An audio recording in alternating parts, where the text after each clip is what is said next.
What we did in Baltimore was create what is commonly been known as tabletop exercises, or I was calling a 5 points activation.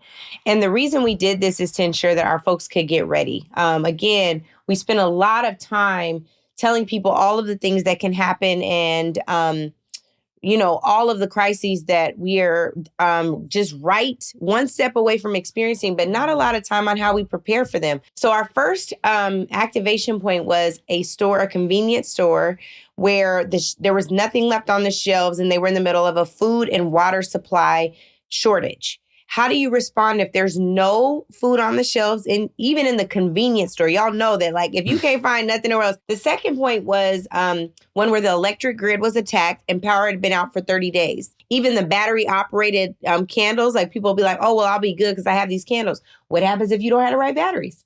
Mm-hmm. What are you going to eat? Do you have the type of meals where you can mix it with hot water and you now have meals for a little while? Do you have enough bottled water? Like, what are all those things?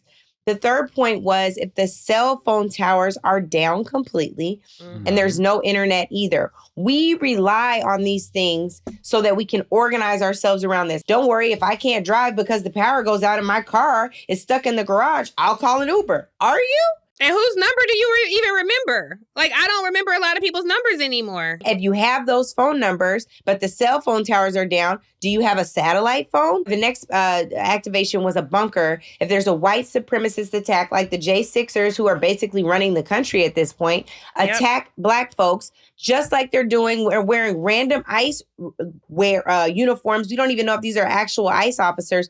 What happens if the attack comes to your front door, or at least on your block? Are you prepared? Do you know how to defend yourselves? Do you have the tools necessary to defend yourselves? The final activation point, which I thought was the most scary, and we're starting to see it become more and more real every day, is the ICE holding facility. And officers were grabbing people off the line as they came through and zip tying them. Well, the idea is not to scare you. The idea is to force us into conversations where we think about how we solve for them.